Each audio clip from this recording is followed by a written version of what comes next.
Hello everyone, here's Evita. Good afternoon. It's now officially spring and I would like to clean up my front bed today, and I will have to cut down this very large rose climber here because I couldn't find an obelisk that I can afford for this size. So I bought something similar to what I already have in one of the beds, and it's too small for this rose. So I have to cut it down, hoping that it will develop new canes that I can wrap around the obelisk, something pliable.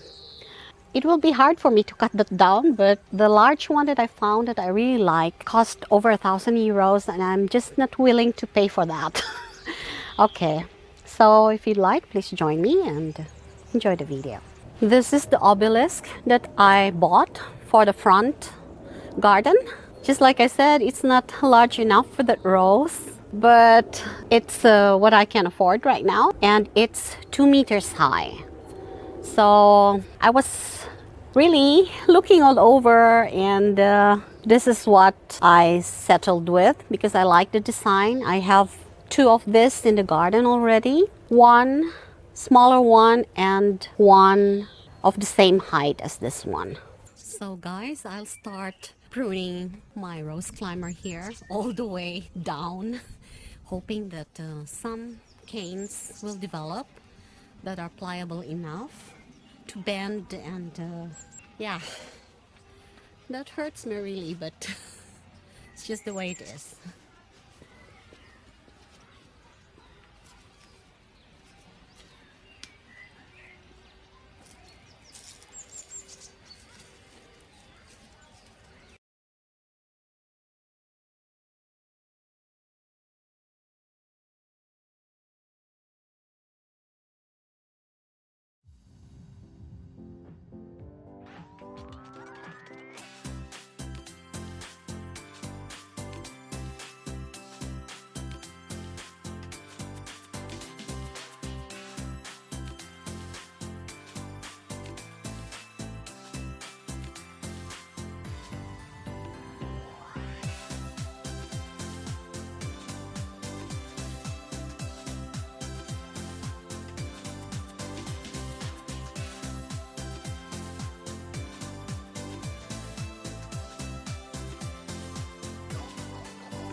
Okay, that looks good now. I still have to prune the shrubby plant, but I think I can try to position the obelisk now. This is a little bit too heavy, but my husband isn't there.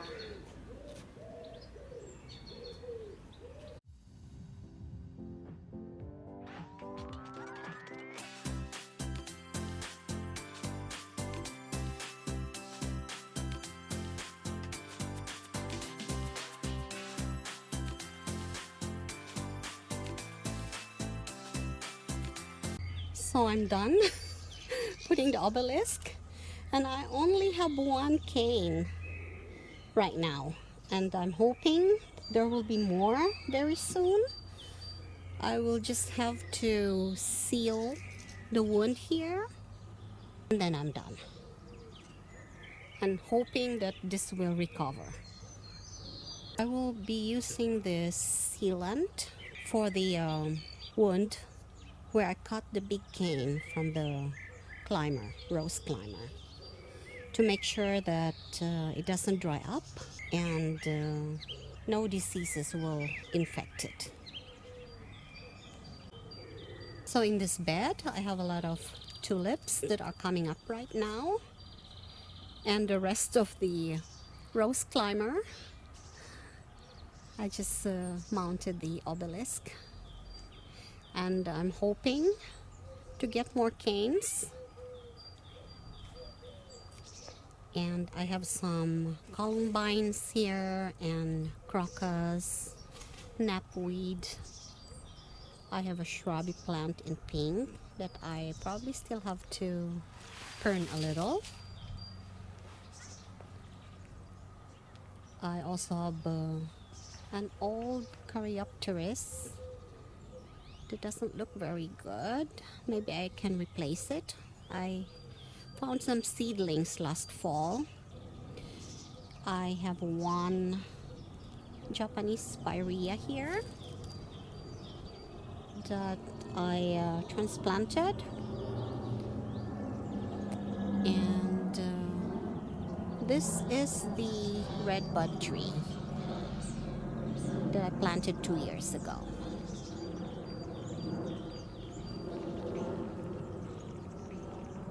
I also have a tree peony that I just planted last spring. There it is. And next to it is the bee balm that's already having a lot of foliage down there. That's the bee balm. And I've read someplace that if it gets divided every 2 years, it will be healthier. So I'll probably do that. I still have some irises here. I also see some snapdragon that are coming up, self-seeded. There's one.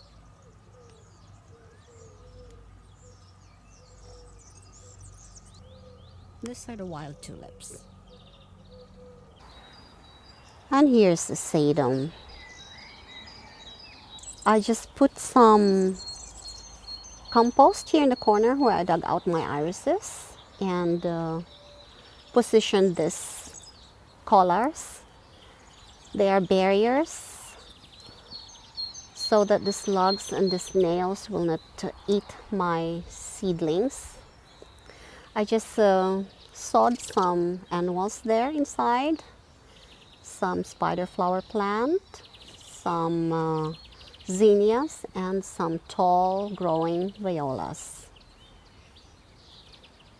I hope it will work. And look at those periwinkles, the white periwinkles. They're all over here in between the boxwoods in the slope. I hope you enjoyed the video, and hope to see you again next week. Bye now. Happy gardening.